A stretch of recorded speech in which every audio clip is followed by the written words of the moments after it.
السلام علیکم۔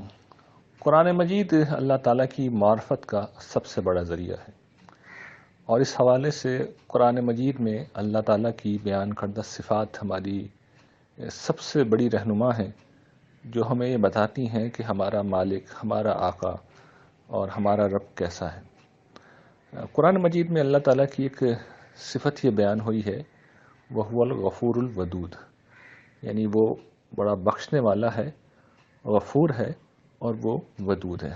غفور کا مطلب تو معلوم ہے، بخشنے والا ہے، معاف کرنے والا ہے۔ ودود کی جو صفت ہے وہ غفور کے مقابلے میں قرآن مجید میں بہت کم، غالباً اس مقام کے علاوہ مجھے نہیں یاد کہ کہیں اور یہ صفت استعمال ہوئی ہے، لیکن یہ بڑی نادر صفت ہے۔ یعنی ودود کا مطلب یہ ہے کہ اللہ تعالیٰ محبت کرنے والے ہیں۔ ودود کا لفظی مطلب محبت کرنے والا ہے، اور محبت دیکھیے یہ بڑا عجیب و غریب جذبہ ہے۔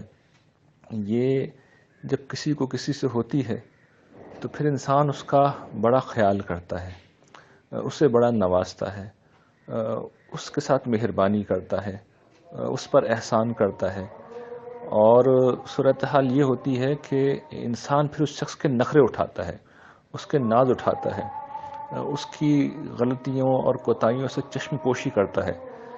اور اگر مجھ سے پوچھیے تو جتنا بھی خیر اس ایک جذبے سے ملتا ہے کسی دوسرے شخص کو، وہ کسی اور جذبے سے نہیں ملتا۔ تو میں سمجھتا ہوں اللہ تعالیٰ نے اسے اگر کم استعمال کیا اس صفت کو، تو شاید اس کی وجہ یہ ہے کہ لوگ اللہ تعالیٰ کو مس انڈرسٹینڈ نہ کریں، اس لیے کہ محبت عام طور پر تاثر یہی ہے کہ جب کسی کو کسی سے ہوتی ہے تو پھر شاید اعتدال سے ہٹ کے معاملہ ہوتا ہے۔ تو اللہ تعالیٰ اس پہلو سے ظاہر ہے کہ رحمت کے ساتھ وہ ہمیشہ عدل بھی اپنے پیش نظر رکھتے ہیں، لیکن ودود کی صفت یہ بتاتی ہے کہ اللہ تعالیٰ ہمیں چاہتے ہیں۔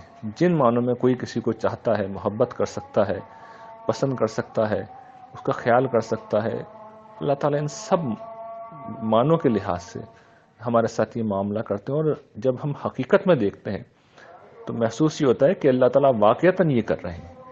ہم ہر روز، ہر صبح، ہر شام اس کا تجربہ کرتے ہیں۔ ہم نے زندگی میں جو کچھ پایا ہے، جو کچھ ہمارے پاس ہے، بلا استحقاق جو کچھ پایا ہے، بلا مانگے جو کچھ پایا ہے، وہ اور پھر مانگ کے جو پاتے ہیں وہ سب اللہ تعالیٰ دیتے ہیں، اور اس کے بدلے میں کچھ نہیں لیتے، وہ کوئی احسان نہیں جتلاتے، وہ بدلے میں کوئی چیز بھی ہم سے نہیں چاہتے، کوئی خدمت نہیں چاہتے، کوئی معاوضہ نہیں چاہتے۔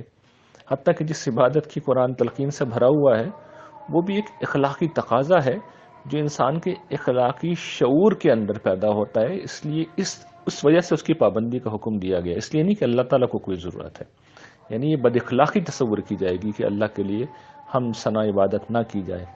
قرآن اس پہلو سے تلقین کرتا ہے، اس پہلو سے تلقین نہیں کرتا کہ اللہ تعالیٰ کو کوئی ضرورت ہے۔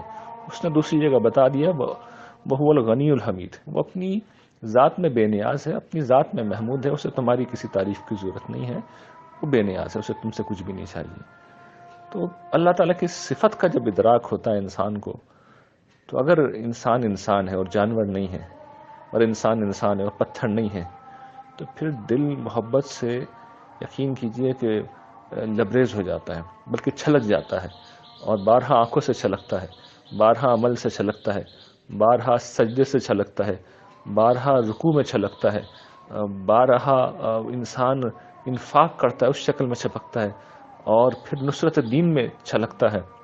اور اس کا آخری چھلکنا اس وقت ہوتا ہے جب انسان اپنی جان اپنے رب کے لیے دے دیتا ہے کہ جو ہستی اتنی محبت کرتی ہے، اس نے سب کچھ دیا ہے، میں اس کو کیا دے رہا ہوں، میں اس کو کیا دے سکتا ہوں۔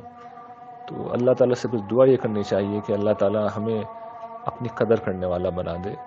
اس جیسا محبت کرنے والا کوئی کسی کو نہیں مل سکتا۔